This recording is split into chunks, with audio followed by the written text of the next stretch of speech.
Hey everybody, my name is Andrew Nyberg and thanks for joining me.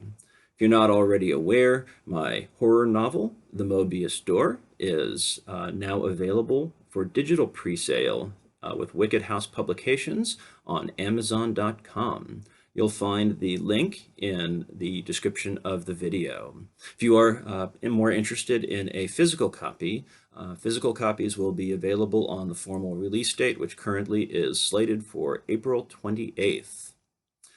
Purpose of this video is I'm going to read a short portion of the opening of the novel to introduce you to a foundational element of its premise, as well as one of the principal characters. So, without further ado, Chapter 1, The Boy Who Discovered the Door. It was mid-afternoon in late July. Back in town, most of the kids swam in the Millwood community pool, roamed the corridors of the Pine Grove Mall, or attempted to consume the 8 to 12 scoops of a medium Hayward's ice cream cone before it became a puddle for the ants. More so than any other time of year, parents were content in their air-conditioned offices and retail jobs. A fact poorly recognized outside New England is that humidity in a New England summer easily exceeds 100%. In the woods, a boy named Stuart sweated through his t-shirt from shoulder to shoulder and down to his shorts. He huffed and puffed, wiping his forehead with damp forearms, swapping forearm sweat for forehead sweat and vice versa, smeared dirt all over his skin. To anyone devoted to cleanliness, his condition would be one of abject misery. Stuart was far from devoted to cleanliness, so he was quite happy. He gathered branches fallen from a recent storm to add to his fort in the company of no fewer than 3 of his best imaginary friends. Other imaginary friends came and went, but these were the bedrocks he recycled through many ongoing stories that made time alone more adventuresome. So it was that his squad arrived with a bunch of sticks at what the boy thought of as the clearing, really just a spot without much undergrowth. At the edge of the clearing stood the fort, to the boy served as a besieged jungle outpost, a medieval keep or a colony in the Proxima Centauri system. Because Stuart lacked a hammer, nails, or any other relevant tools, the fort was a sorry affair, little more than branches heaped in a rectangle, though its southern side did possess a stolid view of a babbling brook that housed frogs and crawfish. It took imagination to see the fort as the rampart he did. It was a fixer-upper, but Stuart, like most boys in summertime, had plenty of time for fixing and upping. Moreover, what mattered most to Stuart was that the fort was his, and his alone. He'd ventured deep into the woods to ensure that none of the jerks from the high school could batter it down when they took stolen six-packs onto the trails. No matter how much he begged, Stuart's little brother wasn't allowed more than 3 blocks from home, and Stuart's mom wouldn't come this deep to meet the Virgin Mary. While not a marvel of engineering, the fort was well designed to give the boy a place of his own, at least until the next big storm. Stuart set his burden down as his imaginary friends settled into their duties. One propped his foot on a stump and surveyed the trees with camouflage binoculars, while another checked the breech of his weapon before inspecting his barrel. The third crouched down and unslung the radio pack to establish comms with HQ. Their hike from where Stuart chained his bike at the trailhead had been quiet, but the partisans could have laid their ambushes anywhere. The perimeter set, construction naturally fell to Stuart as the only soldier capable of manipulating physical reality. From the bundle of branches he dragged the fattest and longest branch, a branch that would make a good crossbar, and he raised it into place. The structure shuddered, and a couple of smaller branches clattered to the ground. An acorn fell from its little acorn hat, bounced off a rock, and tumbled to a stop against the boy's foot. His attention caught between the trunks of 2 voluminous pines. There stood a door. A simple door, oak, maybe pine. He didn't know different kinds of wood. He also didn't know how he'd missed the door before, though no one could say for certain that the door had actually been there before he saw it, or that despite looking every bit like a door once consciously registered, it looked like a door at all before that moment. Perhaps the door only resembled a door after it was recognized as such. Humans have never been good at identifying effects that precede their causes. In the end, who's to say how and when unexplained doors arrive? The boy, for his part, was so intrigued that he scarcely noticed that the crossbar slipped and clattered to the dirt. He stepped around the stick heaps towards the two intervening pines, and then he skirted around them too.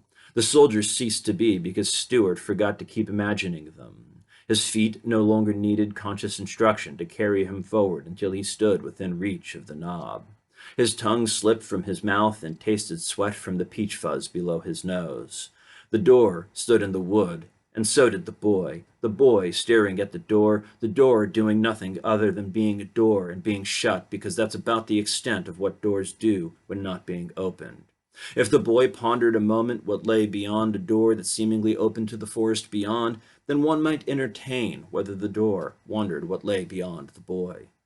Then the boy did what one would expect of a middle school age confronted with an unexplained freestanding door in the middle of the woods. He turned the knob and opened the door. Back in Millwood, a man named Percy Weaver pushed open the door to Colin's old-fashioned cuts, waved to Colin, who was giving a woman a sharp line of bangs. Deputy Douglas McCorville closed and locked the cell door in the sheriff's station, incarcerating a drifter he'd picked up behind the Denny's. At the Exxon on the corner of Shelley and Capra, Heather Bradley, Stuart's mother, opened the door of the vehicle, then popped the gas tank door of her hail-battered Hyundai Sonata. In each case, the door involved did what doors do in the way that doors do them. The door in the woods opened to nothing but blackness. Stuart's hand fell from the knob. A few birds sung their afternoon song. A squirrel leapt from a stout branch on one tree onto a thin and pliant branch on another. A trio of leaves puffed off the vibrating branch and drifted groundward. Stuart took a single step back and grunted a simple, "Huh." He ran one hand across his forehead and down his cheek, leaving a long streak of grime. "Huh," the boy grunted. As he gazed into the blackness within the frame, nothing rational or conscious passed through his thoughts. His eyes shifted like someone in REM sleep, tackling different pinpoints across the utterly smooth surface before him. It was almost impossible to process just how black the darkness was. A YouTube video had taught Stuart about artists fighting over who had made the blackest black, but they had nothing on this. Like peering into a Pacific trench, one had the sense that the depth would never end. It bears noting that this darkness never did. Stuart certainly had no idea what to make of it. He rubbed his eyes and shook his head. He flexed one knee, then the other. Unsure what to do next, the boy reached for the edge of the door to pull it shut. His hand hesitated halfway when he realized there was no knob on the inside. Not even some screwed-on plate or recessed bolt. Then he grabbed the door and swung it shut. The door slowed right before it banged home, easing into place with the softest of clicks. While perhaps a full adult might have treated the door and the darkness within it with considerable alarm, Stuart's apprehensions were counterbalanced by curiosity. He felt like he'd witnessed a magic trick. Stuart reached for the knob again, never having seen anything like the darkness. Donning his best imaginary scientist hat, he figured himself on a distant planet, studying an alien artifact. He needed to gather data and observations before he could draw a meaningful hypothesis. His mind conjured up his biology teacher, and he smiled as if to say that Mr. Wexler would be proud. The boy brushed his palms on his pants to wipe off the sweat, only kind of registering that his skin was bone dry. Despite how humid the day had been, despite how much he'd sweated, every bit of moisture was gone from the exterior of his body. Even the inside of his cheeks and throat felt a bit parched. He considered jogging to his bicycle to retrieve the water bottle and the holster mounted to the frame and maybe even his fig bars from the little pouch underneath the seat, but he had a different hunger and thirst to sate first. Stuart decided to observe the door from all angles, so he began to circle the frame, eyes running up and down the surfaces. He took in all the expected curves and swirls of wood grain, the periodic knot. It struck him that he couldn't identify seams where pieces of wood came together. Apparently, the whole frame had been carved from a single source. A quarter into his intended circuit, he froze. He chewed his lip and knitted his eyebrows. There was a knob on the backside of the door. What the hell? Stuart asked. Not only was there a knob, but hinges as well. It was indeed notable about this door that when closed, one side was literally indistinguishable from the other. Were he truly a scientist rather than a boy pretending to be one, he might have noticed that the wood grain itself was identical on both faces. It never occurred to him to take it another step further and wonder if both sides of the door were actually the same side. He might have then considered which side of the door, were it opened, would be considered indoors or outdoors, that perhaps the whole of the world was one or the other.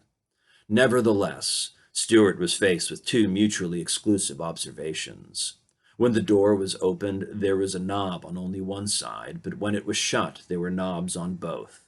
In an effort to confirm the paradox, he opened the door a second time and discovered that, when opened, the knob was only on one side. He closed the door again and walked back to where he'd begun. There it was, saying, clear as day, "Hey, I'm a knob on this side of the door." For his part, the boy summed it up in the only way a child would. Neat!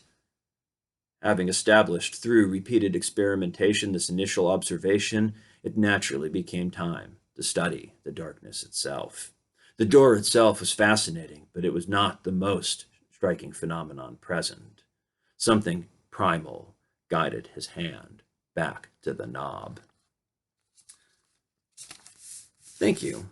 And again, the link to the digital presale is on YouTube. If you are somebody who prefers digital reading, it's only $4.99 for the Kindle edition, and it will be released on April 28th alongside with physical orders. I hope you all have a great day, and I'll be posting some future videos to introduce other aspects of the book.